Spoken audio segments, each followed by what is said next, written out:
Are you looking for painting contractors? Look no further. We are making home painting simple.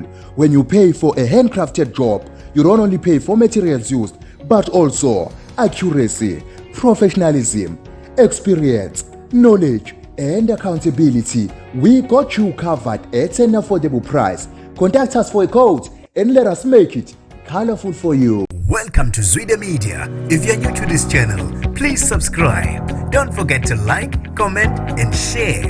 Here's a new video for today. Enjoy.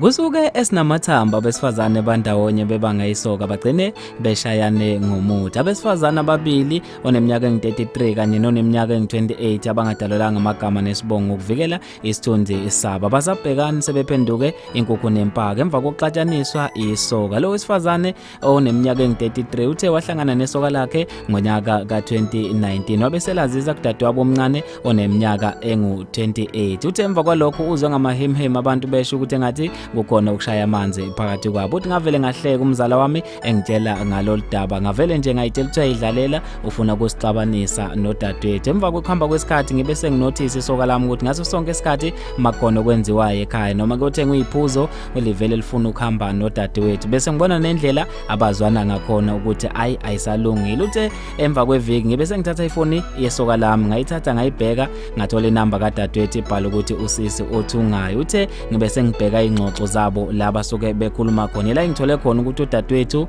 usejola nesoka lami. Uthi okubuhlungu kakhulu bese litshela nanokuthi alihlukane nami lithandane naye kuphela. Uthe ngibese ngimqonda udadewethu savele saxabana wamtshela wangitshela ukuthi isoka lami alisangifuni lifuna yena ngihlukane nalo phansi mangenjalo uzongishaya ngomuthi isitho sami sangasese sizoba nenkingi. Uthi ngivele ngaliqonda lona lelisoka ngalibuza ukuthi liyenza kanjani into efana nale lasho ukuthi udadewethu oyifunela lona yikho nayo into belingayenza. Uthi emva kwalokho ke ngibe sengizwa isitho sami sangasese sesiluma kanti ke udadewethu usengishaye ngezinto. Uthi kumanje asabhekana emva kokuba sengishaye ngesichitho wangitshela ukuthi isoka lami lithanda yena angihlukane nalo phansi. Uthi kunzima ke ngoba nesoka selivele langilaqaza lahlukana nalo. Emva kwesikhathi eside ke ngiliphatha kahle futhi ngilenzela ukudla akazi ukuthi ngilithanda kangakanani. Bafethu ke lezi indaba ezibuhlungu kakhulu ngizofisa ukwazi ukuphala kwakho ukuthi ngabe lento eyenziwe usisi omncane kusisi wakhe omdala ngabe yinhle na le ndaba asivele siqede khona lapha kwi comment section.